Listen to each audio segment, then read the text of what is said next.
1 in 3. That's how many American men will face physical violence, sexual assault, or stalking by an intimate partner. 1 in 3 women worldwide will endure physical or sexual abuse, most often by someone they know. But domestic abuse isn't just bruises. It's manipulation, it's fear, it's control that seeps into every part of your life. I'm Ingrid Dutton, and I survived it.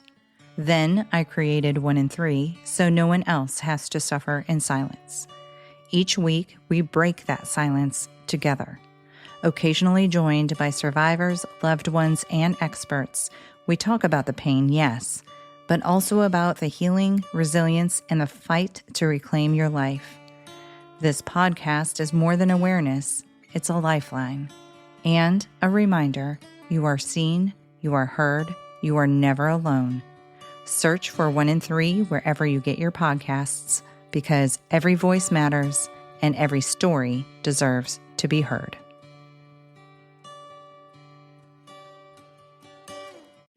Good morning, sister. Good morning. And hello, everyone. Hi, everyone. I'm Ingrid. And I'm Jessica. And we are excited to bring you this episode today. The previous episode number 2, was a story of Rachel Groves, a 32-year-old woman who had a massive stroke, and it takes you through her journey of her stroke and recovery. And this is our follow-up to that story. We are able to talk with two of the most amazing people, Rachel and Ray Forsythe, who they created the YES Foundation, YESS Foundation, which stands for Young Empowered Stroke Survivors. So close. Dang it. But their foundation is amazing. It's they let us know today it's actually national, and it provides a lot of resources for those who have suffered stroke, because there are not enough resources out there for young individuals who have gone through this, and a lot of support there as well. So sit back and listen to this really amazing story we'll hear Ray's story of his stroke, and then more about their foundation.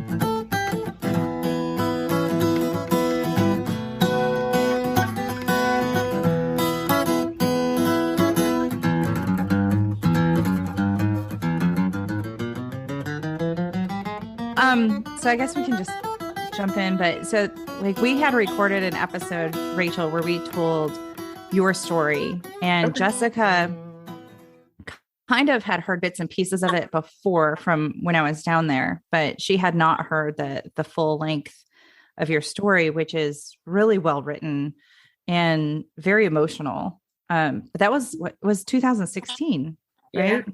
Yeah. Yep. And then when did you guys start the foundation? I want to say, what was it, 2019? We got everything documented, then COVID set in for oh my gosh, right. Okay. So it's like, what a way to start a foundation, right? Right. Yeah. I think we had about 6 months that we were kind of getting stuff off the ground, starting some support groups, connecting with UCF. And we had an event planned with UCF as part of their College of Nursing and Medicine's health fair. Right. And so we were really looking forward to that, because that was going to be a great kickoff start for us. And then COVID hit. So that never happened. Okay. And I know I'm kind of going out of order what I wanted to, but did you guys meet through UCF? Because Ray, you used to play for UCF, right? Yeah, I played at UCF. Okay. Rachel and I actually met at a fundraiser for another stroke foundation. Okay. So I was a guest speaker, and they set Rachel and I at the same table. Okay. And so I just kept looking at her. It's like, I wonder if she's going through the same things I'm going through. Wow. So we kind of put it together from there. That's awesome. So, so Ray, I read through your story. I don't know that if Jessica's gotten through. I did. Okay. But do you mind just kind of sharing what happened, what your story is a little bit? Sure. Not a problem. So my stroke actually happened in February 2015. So I was 41 years old, had a wife and 5 kids, and the wife was pregnant when number 6. Oh, geez. When the actual stroke happened. And it wasn't a good stroke. I had a doctor appointment with my son that particular morning. It was a Saturday. I was off. He had to do a sports physical for his eyes. So I took him to the eye doctor that Saturday morning, and I noticed, I had a real bad headache that morning, which I really don't have headaches. And this headache was horrible, but I didn't say anything to the wife. We loaded up in the car and we drove to the doctor. And by the time I walked into the doctor, she gave me a clipboard to sign him in. And I noticed my right arm would not move. So I could, and still didn't realize it was a stroke at that time. I thought maybe, because I was still in shape, I was still training. I was an active dad, coaching football, teaching football for my son's team. So, I was still lifting weights and running. It's like, well, the last time I felt like this, my carbs were low, so let's get my sugar up. And I went and slurped down some noodles, I believe was at the mall. And the noodles really did nothing. So by the time my wife had got there, she was at the mall too, but her and the girls went to the Apple store and we went to the eye doctor, which was still in the same mall. So my son ended up calling my wife and goes, "Hey, there's something wrong with daddy." So the daughter came up and met me, and I asked her to walk me to the car. And, so she walked me to the car. I got in. I was sweating, unbelievable. And I said, it's really hot. I'm going to turn on the air condition, and I'm just going to sit in the car until you guys finish. Well, that's when the stroke really set in, and I knew something was wrong. And I called my wife, and I'm talking to her through my phone, and she couldn't hear anything I was saying. But to me, I was talking to her clear as day, and it never came out of my mouth. Oh my goodness. So everything was slurred. What I thought I was saying, it was slur coming out. So my wife is a nurse like Rachel, and she knew something was wrong. She goes, "Oh my God, you're having a stroke." And she came out to the car, and by that time, my entire right side of my body, I couldn't use. And don't remember much after that. I remember getting in the ambulance. I remember going to the hospital, but everything was cloudy after that. But I did get bits and pieces, hey, you may want to call his family, get them down, say their goodbyes. I don't think dad's going to make it. I had an active bleed. It was a hemorrhagic in the central brainstem. So there was not a lot anybody can do for me other than wait, see what happened with the bleeding. And, so everybody gathered at the hospital, family, friends, work, and they were getting prepared for goodbyes. And somehow through the miracle of God, I pulled through. And because of my stature, being 6'5", at the time I was like 3'10", 315. Nobody wanted to get me out of bed at the hospital. No, physical therapist, occupational therapist. I was taller than most of the lifting machines, and so really I laid there for a week. And my wife ended up contacting Brooks Rehab. She had heard some amazing things with Brooks, and she put a phone call in, and 24 hours later, Brooks showed up at the hospital and loaded me up in their transportation and took me back to Jacksonville, Florida. So I spent 2 months up there in Brooks, inpatient rehab, modern technology. I mean, some things I've never seen.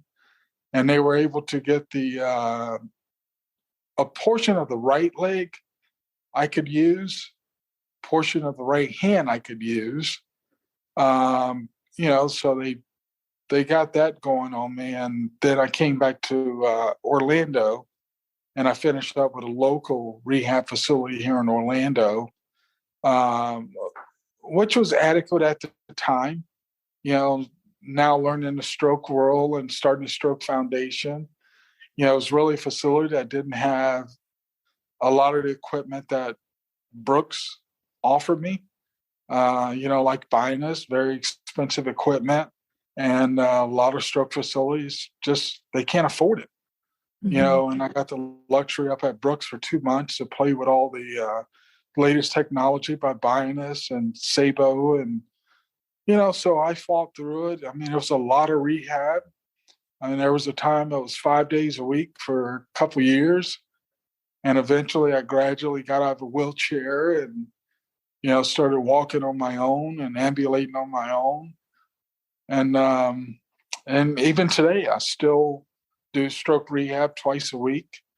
A lot of people think I'm fine, and the way I present myself and talk, and say, "Oh, Ray bounced back from a stroke." No, Ray didn't bounce back from a stroke. Just Ray found a new norm in his life, and that's really what I did. And that's as I have these stroke support groups, your life will never be back to where it was. You just got to find your happy zone. What is your new norm? This is the new me moving forward. And that's pretty much the way I approach everything. Sorry about that. Oh, that's okay. I think I read somewhere, and I can't remember if it was a physical therapist, but someone had asked you what was more difficult because you had training with football, and they were asking about, right? Am I recalling? No, you're right. Okay. So it was up at so obviously Brooks is a teaching hospital for stroke. I mean, the entire hospital is dedicated towards stroke. And so there's a lot of students from the University of North Florida and St. Augustine just for physical therapy, occupational. So the students came in and they kind of got a point filled touch with the professional athlete who suffered a stroke. Just my pure size, it was in they were in awe. Right. And one of the students opened up for questions. I said, "Ask me anything you want." She goes, "Okay, so you played pro football." She goes, "Was the practice harder playing pro football or stroke rehab?" I said, "Well, the easiest thing I can put it to you, playing pro football, I had 10 fingers, 10 working toes, 2 working legs, 2 working arms. Stroke therapy, I have 5 toes that are working, 5 fingers that are working. So no, football's a lot easier." Well, and I'm sure the mental hurdles too, right? A lot of mental games with the stroke. I mean, you're desperately trying to put your life back together that you built for 41 years. And unfortunately, your body and your mental, they're not ready for that. I'm not saying you'll never get it back, but 9 out of 10 times you need to discover the new you, the new norm, the new family, the new husband, the new father, the new coach. How are you going to continue the things that you used to do? Work. I was a breadwinner in the family. My wife was pregnant, stay-at-home mom. And that whole scenario just turned upside down. So the wife had to go back into the workforce. I couldn't go back to work. I still really couldn't walk on my own and talk on my own. And, I had vision problems. I couldn't see for quite a while. I had speech problems. I couldn't talk for quite a while. And so I just mentally, a lot of people thought I was going to dive in on physical.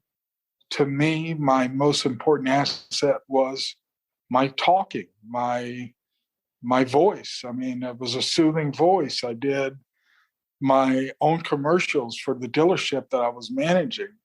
It was my life. I had a talk radio show. So to me, the most important thing was getting my voice back and being able to speak and pronunciate and make sure people understood me. When you're 6'5", 300 pounds, you're intimidating. So, I was always taught to be soft-spoken and pronunciate your words and, come across as this big teddy bear. And that's what that was the most important thing to me, was getting my speech back. And I would say I probably worked the hardest on speech and the ability to see. So I did get all that stuff back. And, I still have my issues with making a full day, because I'm only good for about 8 hours, and then your body gets fatigued and your speech kind of slurs towards the end of the day. And, so that's still an ongoing therapy for me that I participate in weekly. And that's just life right now. I mean, that's my new life. And I just got to make the best of it, be positive, and try and influence people through the Stroke Foundation. And I enjoy what I do. I mean, and I'm sure Rachel is the same. We really enjoy what we do.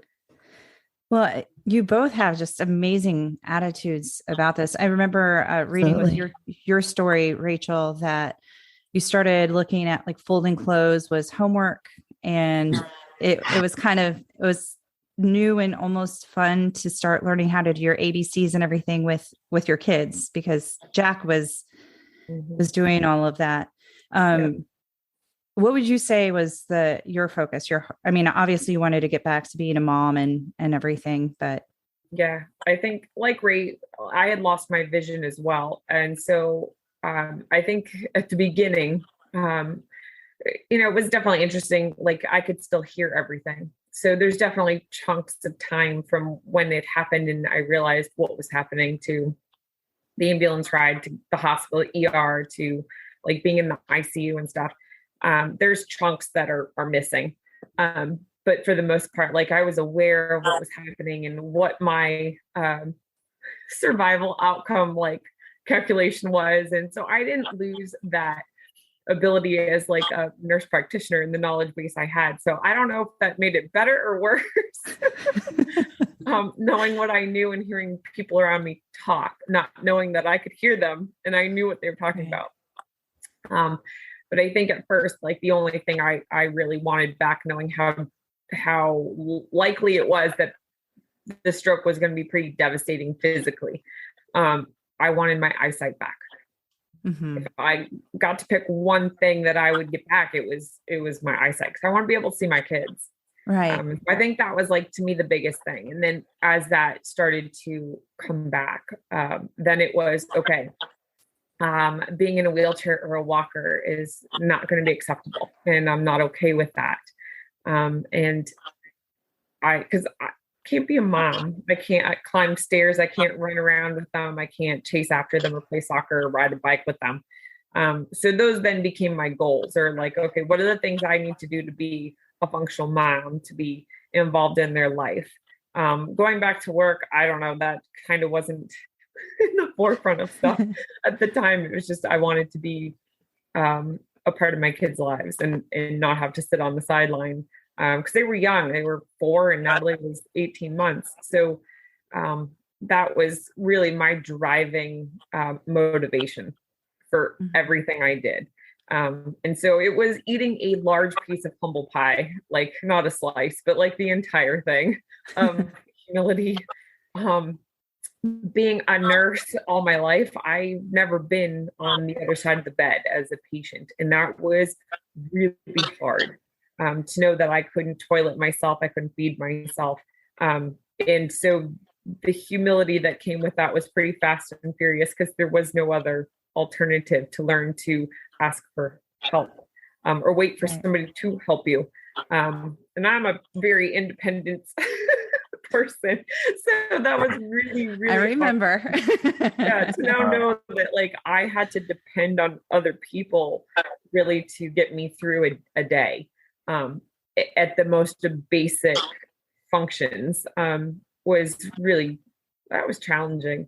And to Ray's point, it is learning a new normal, but it's also for our spouses to learn a new normal, because the role reversal and the role changing that happens is massive. And the spouse is now assuming all new responsibilities, and then some, because now I am a responsibility, and never had been either. So there's a lot as far as that mental challenge of trying to come to grips with everything that's going on, not just from a stroke survivor and the physical recovery and all that you're trying to achieve in remedy and juggle, navigate cardiologist, neurologist, therapy appointments, depending on what else has happened. You're seeing eye doctors and there's so much going on. You lose financial income if that person was working, so there's just so many little pieces that became real struggles, and trying to navigate those kind of on your own without the support of just those immediate people around you. When they send you to rehab and then they finally send you home, it's not like you get an instruction book of like, okay, what's next? It's more like, these are some follow-up appointments. Here's your outpatient rehab schedule and good luck. Yeah. And then when you come home, that reality of role reversal and how you then navigate transportation and who's going to sit with you, because I don't know if you're safe at home by yourself. Like, what if you fall? What if you have to get to the bathroom and you can't get there? Like, it becomes like you need a 24-hour babysitter sometimes, for an adult. And right. Those are things nobody really ever tells you about until you get home, and then you're left with, okay, here's real life now. And the crisis part's kind of over, and a lot of support that might have been there right at the beginning, which is great and helpful, turns into your long-term needs.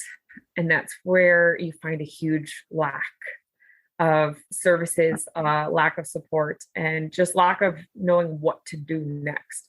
And so I think Ray and I, like when we met and we talked, we realized there were a lot of things that we could relate on as far as that part, as well as just not feeling like we were getting the therapy or being heard, really. I think the lack of being heard, that even though we might have looked okay on the outside, like maybe our facial droops had improved and you couldn't notice them anymore, the things that we were still cognitively fighting for every minute of every day to get our words or sentences put together, to get one leg or the other to pick itself up, take a step off a curb so you didn't fall off a curb. All those little things that you take for granted and you don't really think about until you have to think about every word, every step, every movement of your day. And we realized we could relate on so much of that, and trying to get the help we knew we needed, but really couldn't get anybody else to understand or help us with that. So the birth of the Yes Foundation kind of came out of our frustration and feeling alone. And so out of that, we are reaching other young stroke survivors and spouses, their families that are struggling with the same things. And it's been rewarding in a way to come alongside them, to help them navigate, to connect them with people, physicians, places where we know they're going to be heard. They're going to get the care that they need so that they can further their recovery. I was told I wouldn't walk again. Well, it's okay. I'm stubborn, and that wasn't an okay answer. So I was ready to prove them wrong, but we need to be given the opportunity to make strides, and we need people behind us that are going to support that and not tell us we can't. Right. So do you guys have support groups going now since COVID? Are you able to do live groups, or are you doing virtual? So they're mostly virtual right now. We tried to go back live before the holidays. I had tried to reestablish a live group, and so did Ray. Like UCF offers a facility for us to use. It's in conjunction with the Aphasia House, which is like their intensive speech therapy program. And they've got like a really nice place for us to use. And so we've used it in the past. It's available for us to use, but we just didn't find that there was enough people that were quite ready to get back face to face. So we've been doing virtual.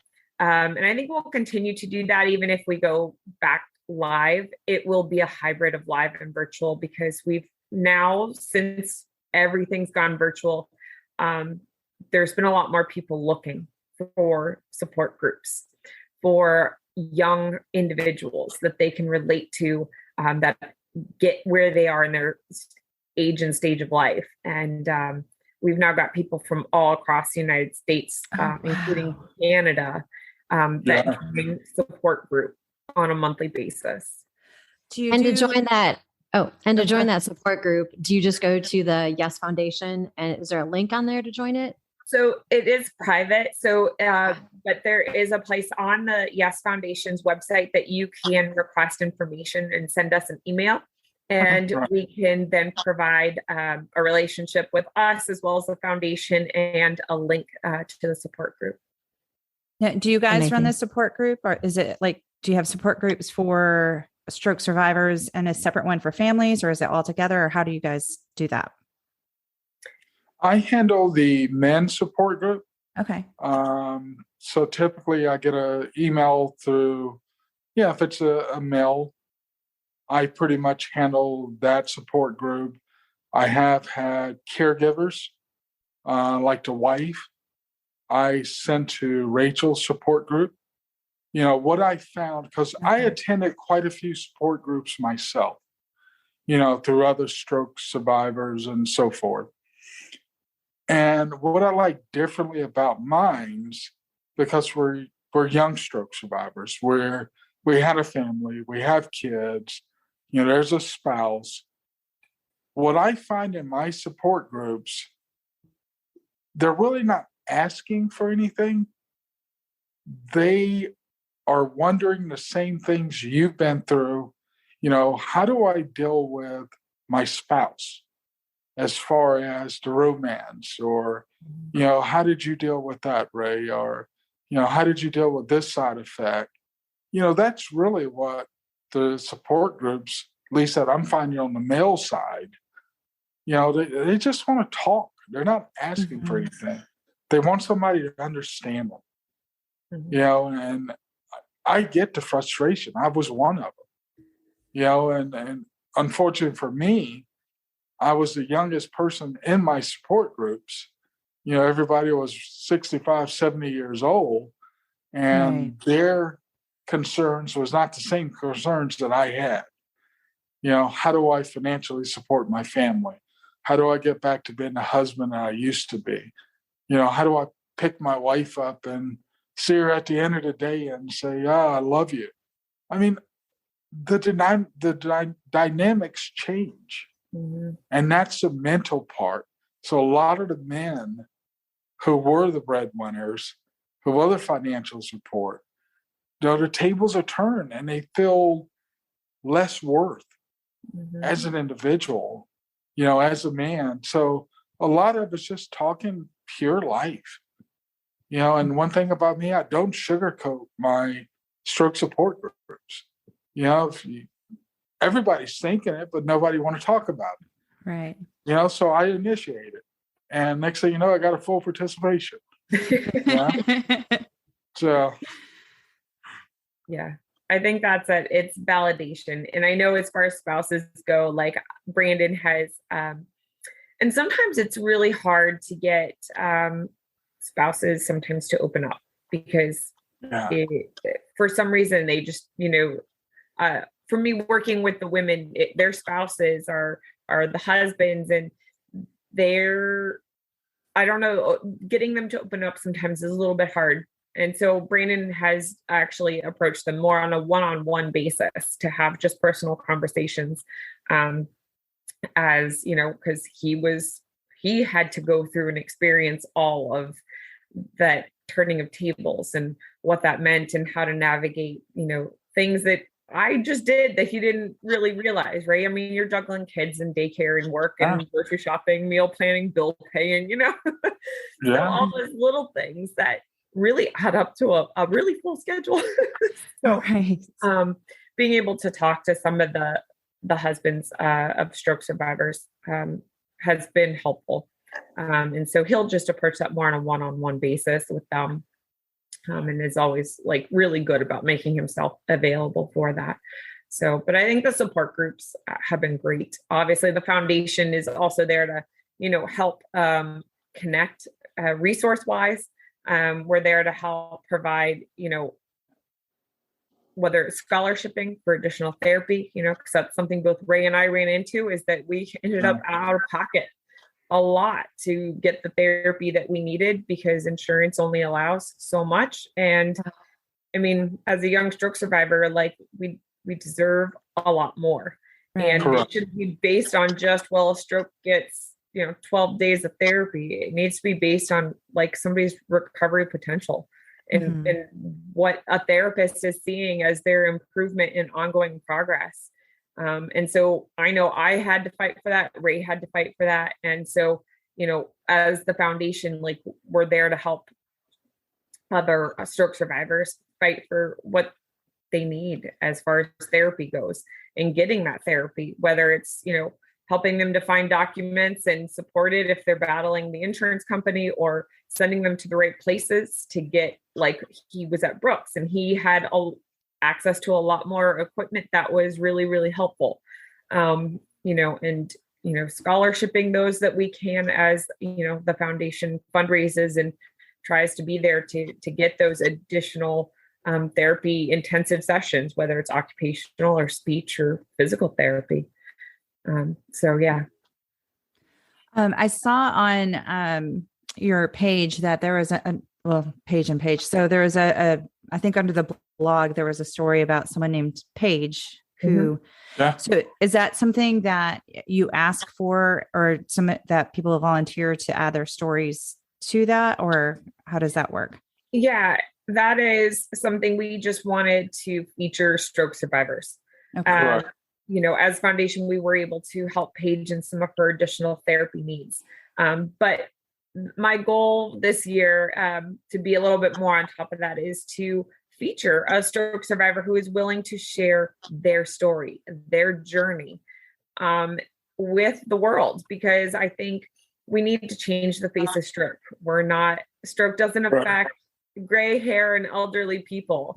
And unfortunately, that's kind of what everybody has preset in their mind, and fair. That's what's put out there. That's what's on the billboards and the advertisements, and but it affects everybody, and it's not age discriminatory. And so my goal with that was to try to change the face of stroke so that people are aware that it does happen to young people, and what their comeback story can look like. So whether it's to bring hope to somebody who's just had a stroke and is feeling like this is it, like life is never, ever going to be the same.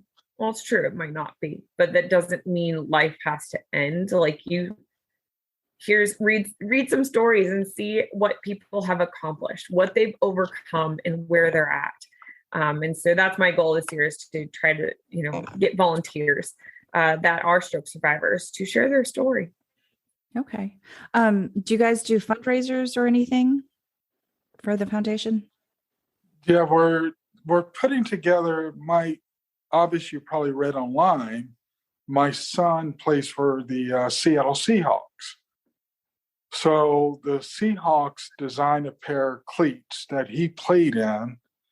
I believe what game was that, Rachel? 49ers, I think it was. I think so. But he played so many games in the cleats. Yeah. And he has brought those cleats to Arizona with him. And we're going to start a online raffle.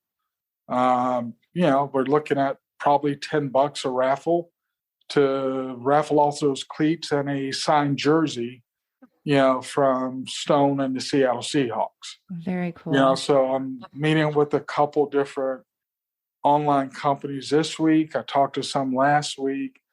More than likely, I'm probably going to have to get our IT department involved, Brandon. I was going to say, is that Brandon? Ray is not an IT person. Ray can't tell you that. But I'm hoping, from everything I've read, it's the new way of fundraising. These raffles make them affordable for everybody. And so I'm anticipating some pretty good funds out of this. One thing I say is I live in a hometown I grew up in. So does Stone. So there's a big community here that would love to own a piece of Stone, in a jersey or shoes. But I think this is going to be the new way of fundraising, these online raffles, whether it be for merchandise or, a jersey or cleats. I'm going to use everything to my advantage to try and continue what we're doing on a daily basis to continue to help. Right. I'm going to take a little sidestep to football. You used to play for the Cincinnati Bengals? Yes. So are you cheering for them in the playoffs? Of course I am. Because, I live in Tennessee and, okay. Yeah. Yeah. That was a great loss. Yeah. Oh, I know. That was a tough loss. It was tough. And, Jessica and I grew up in Wisconsin, so we're also Packers fans. So I'm not talk about that. We're not. I know. I'm not picking good teams here. Yeah, my wife. I want to say it was 2 Christmas ago. So my young boys, I got a 6-year-old, and so I have 6 kids, but the 2 youngest are 6 and 9, and huge football fans. Mm-hmm. They're naturally. It's going to come naturally. So my wife ordered my jersey from the Bengals, which coincidence is number 78, which is Stone jersey for the Seahawks. Huh. Yeah. That's awesome. For the Bengals game last week, the kids would have put their jerseys on, and I put my jersey on. We're all sitting around the TV, just yelling. I mean, it was a good game. I love it. So, yeah. So hopefully we can get one more out against Buffalo. Yeah. I'm pulling for them for sure. Yeah. So Rachel, quick. So are you still also doing therapy? So I am out of therapy right now. Yeah. Okay. So any of it's just kind of still at home stuff, because I find if I don't do some of the at home stuff I was given on like at least twice a week basis, like I notice. And so there's, right now the weather is kind of crappy, but usually twice a week I'll try to get out in the backyard and run through, the list of activities and stuff that they gave me to do. Because it does continue to still make a difference. The weeks that I miss, I can notice it, like getting up the steps, like I start having to talk to like the left foot, like pick up, like it doesn't lift high enough. And then I miss the step. And so, those kinds of things start to settle back into what they're used to. If I don't keep up with, some of that at home therapy. Mm-hmm. Did they ever figure out what the primary cause for your stroke was? No. So actually I'm back to like a new cardiologist this week, because what hindsight and having the time to reflect on everything that happened, I had some weird palpitations and stuff where I felt like my heart just would take off racing while I was sitting in the car doing nothing. So I was like, well, that's weird. At the time, I didn't really think anything of it. I just figured I'm dehydrated or I'm tired or whatever, because I was working. The kids were little. We were moving, renting our first property to somebody. So I mean, it was really busy, and so I just kind of coughed it up to that and didn't think twice about it.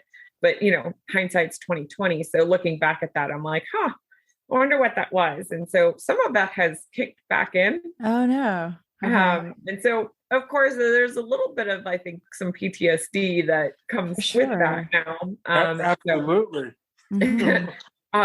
So it's a little unnerving when I notice it happen. So I'm like, okay, make sure I've got my aspirin.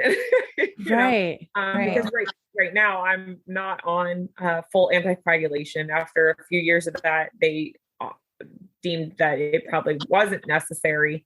And so I had come off of it. And so anyway, yes, I'm back working with a cardiologist to try to figure out if there's anything to this or not. Right. And if not, that's fine. But if you'll take that. I'll take it. I did have the hole in my heart closed, which, should hopefully reduce the risk of something as large traveling to my brain as it did the first time. Because that was pretty massive, and took out both sides of my brain and then showered into 4 or 5 other subsequent locations. so hopefully with the whole close, if something were to happen, it wouldn't be as massive, but I'd rather not. Yeah, right. Right. Let's just not do that at all. Yeah. Yeah. And Ray, I have a does. question. Sorry, go ahead, Ray. No. I was going to say the PTSD, it's real. Yeah. So. I imagine so. Because they came out of nowhere for both of you guys, Yeah. Of course. Yeah. I know that Ray, you talked about your children and your family was preparing for you to pass away. And I know Rachel, like your son is the one that called 911. Have you noticed, like, how are your kids doing with all this as well? Me personally, I think my kids were affected, because it was even the older kids. So the oldest daughter was away in college. And, when she got that phone call, I know it really interfered with her schooling for a while. And then my one son was actually on a tryout. So he was at a football camp up at the University of Florida because he wanted to play at Florida. So he went up for a visit. And I told my wife not to tell him until after he got back from the camp. But the younger kids like Gracie, she's now 20 and she's a student at FSU. She got drug into the stroke world. And the two younger ones, they never got to see a healthy daddy. They never got dad to go out and play football with them and do all the things I did with the older boys. And it plays a mental game on me. I don't know if I'm angry. I don't know if I'm depressed. My wife has done a great job picking up that role, as a mother and a father, and I typically make the kid lunches every day and try and prepare dinner every day for her and the family. So just a little role reversal, but I embrace it. I pride on my cooking. And the kids love it. But they suffered throughout the stroke as well. Yeah, I know for mine, Jack was 4. And so I think even now, like just yesterday, actually, he asked me something. And it might have been because I had been at the cardiologist that day. So he knew I had an appointment. He wanted to know how it went. And he's very in tune. I don't know if it was before that or since then, but he's very quick to pick up when mom's having a good day, when mom's off. And he'll tell me, he'll be like, Mom, I think you're tired. He's like, your speech is weird today. And I don't even notice it, but he'll notice it. And so I think it's created in him somebody who just is super sensitive to pick up on nonverbal things. And so I don't know if that's who he would have been had there not been a stroke or not, but he's very in tune to people's nonverbal cues, not just mine, but definitely mine. A great skill. Yeah, but he's always very curious. And when I had my surgery to close my heart, like it was up at Shands. And so I was going to be gone for a week before and after kind of thing to be close to the hospital. But he wanted to know the doctor's name. He wanted to know exactly what they were doing. He wanted a picture. He wanted to see it. And that's just who he's been since the stroke. He's always very curious and he asks questions. And just yesterday he had asked a question about, well, do you still have a hard time with this? And so every once in a while, and it's usually in the car when we kind of have each other's full attention, that he'll ask questions and just want to know, like, well, what about this? Or something pops up in his head. Well, do you remember everything, Mom? He's like, I remember X, Y, and Z, and when the paramedics came and what they did. And we'll have really like good conversations about it. And I think that's how he's processed.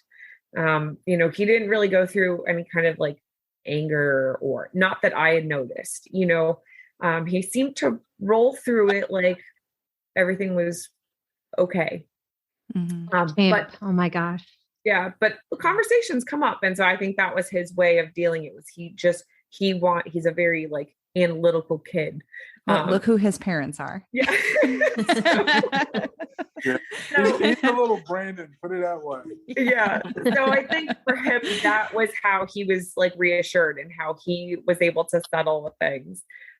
Natalie, on the other hand, was only 18 months. And I think it definitely affected her. It just was on a very different level because she didn't understand why mommy was gone or why I couldn't pick her up or why I couldn't do things with her anymore. And so for her, that was really hard. And when I was in ICU and stuff, she couldn't come see me. And so the first time she saw me, she didn't want to touch me. Yeah, that's a sad part, correct? She was afraid of me. And so for the next year or so after that, anytime I had a Band-Aid on, I had to make sure that came off before she saw me, because even the sight of a Band-Aid was terrifying to her. And so that took some work. She had stopped sleeping. She had stopped eating. She had started screaming in the middle of the night for who knows why. And I mean, just like in terror, screaming, and you couldn't get it to stop. So we had tried stuff. It didn't work. So we ended up finding like a counselor at some point for her. And they just kind of did play therapy with baby dolls and stethoscopes and just different things to try to help her. And we changed up routines and, tried a bunch of different strategies that they had given us at home. And I think they helped. And we were able to kind of get over that hump. But that was really hard as a mom, knowing that your kids were struggling on very different levels. And, at 2 years old, barely able to, communicate a few things, trying to communicate big things. It just wasn't something I was at all equipped to do or prepared to do. So I think now they're pretty settled into things, and we've settled into, okay, mommy works just so many days a week. These are my limitations. And there are certain things that still bother me, and they know it, and so they do their best. Some days I have to remind them, and that sucks. I'll be honest. There's days I have to remind them that, yo, guys, mom doesn't tolerate this. And they're like, oh yeah, your stroke. Hearing that sometimes is really hard. And I know they don't mean it in any kind of ill way, but it's just that reminder of, that's right, mom's different and we can't do that. So those things are still hard when they pop up, as much as, you think you've moved. We're 5.5 years removed. I am approaching that 6-year mark. Right. But, those limitations are still there, and we all get reminded of them here and there. So Jack was recognized, was he not, for making that 911 call? That was a really emotional part of the day, is hearing how you wrote what Jack did for you that day. Yeah, no, it was. And looking back on that, I don't know what the outcome or how it would have been different if it was going to be different. I don't know, but he was definitely my little hero that day. And he was recognized by the Orlando Fire Department, and that was great. He got to slide down the pole and climb the fire truck, and they pulled the hose out for him. And so that was really, really special. And I appreciate that they did that for him. Firefighters run in the family as well. Like his grandfather's a retired firefighter, and so is his uncle. We figure out maybe it's just in his nature, it's in his blood. One thing that you mentioned quite a bit, Rachel, is your faith in God. And then Ray, you also mentioned that. So do you think that played a big part in giving your drive as part of the recovery, and your determination and your strength throughout? Absolutely. I mean, I am a very Christian person. I tell my kids all know it. The whole family is. And it's like, guys, God had a different plan for Daddy. Because it took some time for me to figure out what that plan was for God. But I think it was through the Stroke Foundation to help others. So at least that's what I tell my kids, that, maybe God wanted Daddy to do this and help people who suffer strokes. So just like Rachel said, the young ones are the ones that don't know. Mm-hmm. And my 6-year-old, at least once a week, hey, Daddy, when is your stroke going to be over so we can play football? Oh. Yeah, it hurts. It's hard. Does he mean to do that? No. It's curiosity. I had a doctor appointment yesterday in Shands, and like Rachel said, they want to know why I was going, and what are they doing to you, and why are we not going? I said, well, you guys have school, number one, and Mommy has work. I can't just pull you out of school to go up to Shands to hang out with Dad for a day and a half. So they're very scared and concerned for Dad, and just breaks your heart when you hear that. Hey, when is your stroke going to be over so you can teach me football? Piggyback off of that, like I think faith grew a lot, and I wouldn't change that at all. Having to rely on God, literally, to put income where it needed to be, to cover bills we didn't know how we were going to cover. So just really experiencing that firsthand.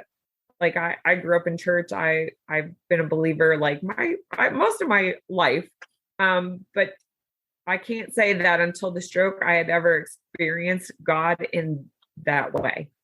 So I think like Ray said, there is definitely a deepening, I think, of that faith when you say, okay, well, God, I guess you had a different plan than I had. And kind of surrendering to that a little bit to say, okay, well, and now I look at where we're at and what we're able to do and the people we're reaching. And that's awesome. And I wouldn't have seen this in my wildest dreams of planning out my future. It's definitely not part of it. But I am grateful that through the struggles and the recovery, that it's put us where we are. Like Ray and I never would have met otherwise. We wouldn't have this foundation otherwise. And it's given me a whole new understanding of what God's capable when you let him move. In the mountains, he'll move. So that's been kind of a cool ride. As frustrating as sometimes it has been, the journey.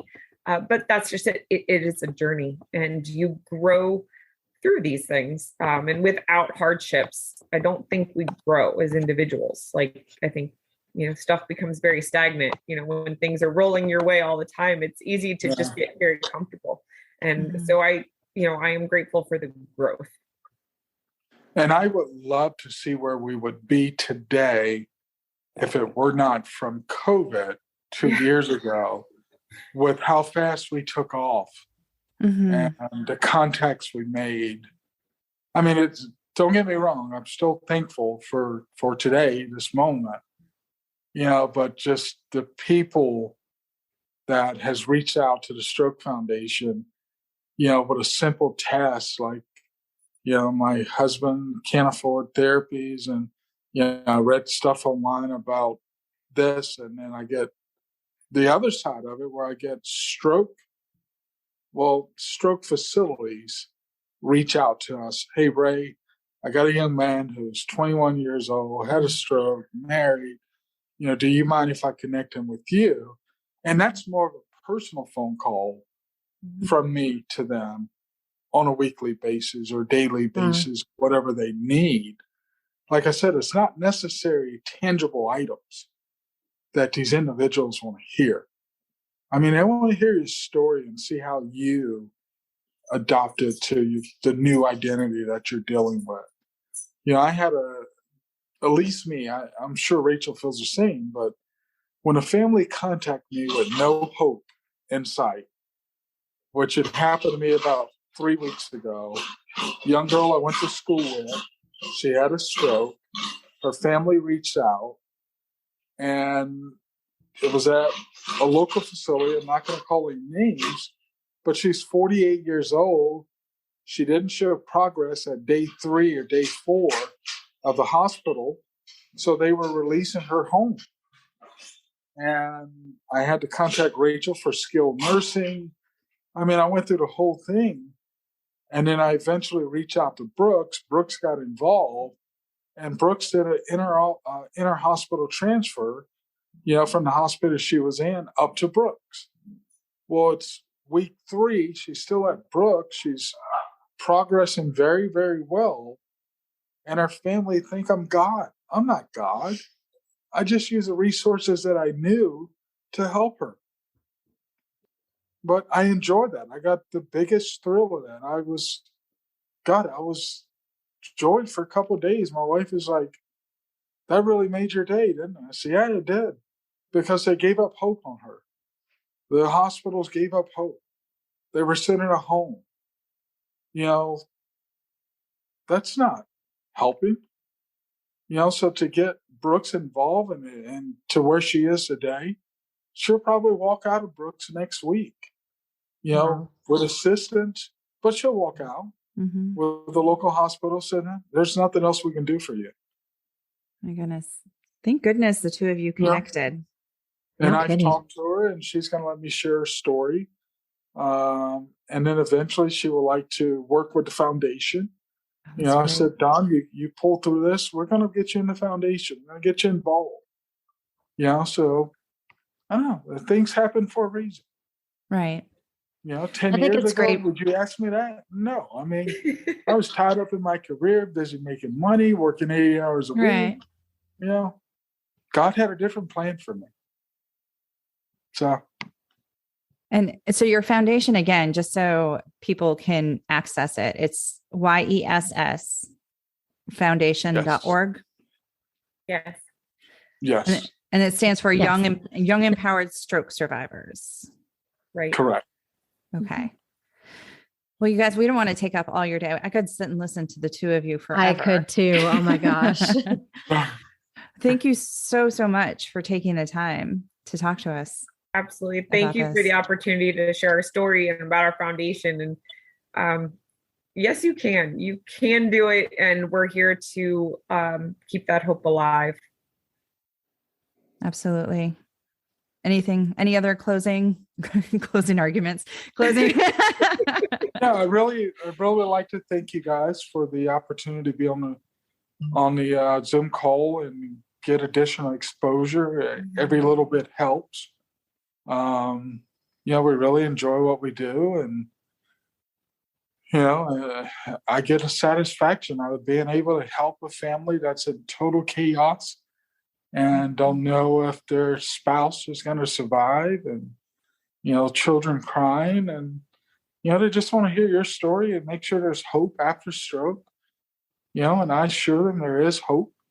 And just keep the faith and keep driving for your rehab. And when they tell you no, you call us, and I'll take a stab at them. And I don't take no for an answer. Put it that way. All right. I love it. Good. Thanks, you guys. Appreciate it. Thank you. Thank you so much. Nice to meet you, Ray. It's good to see you, Rachel. Good to see you. Nice I got to jump on the men's support group. It's ringing at me right now. People. Oh my gosh. Bye, Ray. All right. Bye, guys. Bye. Thank you so much, Ray and Rachel, for sharing your stories and your foundation information with us. Words cannot describe how awesome it is that you guys have made that recovery and are now trying to help others going through that same situation. It's amazing. Amazing. It's amazing. Thank all of you for listening to us. And if you want to get in touch with Ray and Rachel, either to get more information for yourself or someone else, again, their foundation is national. It's YESSfoundation.org. Or if you'd like to make a donation toward their foundation, again, we heard how much good they're doing for so many people. Just a little preview as to what is to come. Along with this episode and the previous two, we have 2 more that we're releasing today. Just kind of fun ones. How Did I Not Die? 2 historical stories and 2 personal stories. Again, just sort of in fun. And then next week, we're going to begin our weekly releases on Tuesdays. Next week, we have Jessica is telling Valentine's Day. Story. And it's Sorry, not- you caught me off guard. Sorry. This is a joint podcast. It's not the cutesy twist on Valentine's Day. It's a different stance. And the true origin of Valentine's Day. And after that, we're going to have 3 episodes the week after that to cover Black History Month and the stories that are involved throughout the history of the United States, along with one personal story by a college roommate of mine. And then the last week we have an episode, Teen Dating, Violence, and Prevention Month story. And in March, we're asking for any of you medical providers. March has so many observances, I guess. It's Social Workers Month. Yes, Social Work Month, not social work. Sorry, Social Work Month. We have Nurses Day, Doctors Day. Isn't it Nurses Week? Don't nurses get a week? I think nurses get a week, but I don't think it's until May. We also have, let me see, there's a couple medical things happening in March. There's Dentists Day, Long-Term Center Administration Week, Patient Safety Awareness Week. So the reason we're sharing this with you is that we would like you to write in and submit some of your stories, whether they be funny, heartfelt, scary. I was just going to say scary, but do we really not bad scary? Yeah, whatever. Sure, whatever. Anything related to the medical genre, I guess. Right. And, if you want your name mentioned, sign it with your name. If you don't want your name mentioned, just write anonymous. And we look forward. We're hoping to get flooded with these stories so that we can just spend March will be another medical situation month. Thanks, guys. Thank you. See y'all. Bye. In a couple minutes. Bye. If you would like to contact us or send in your story, please write us at anothersituationpodcast@gmail.com or find us on Instagram at Another Situation Podcast. Another Situation is edited and produced by Point 5 Pinoy. Music is written and performed by Tim Crow.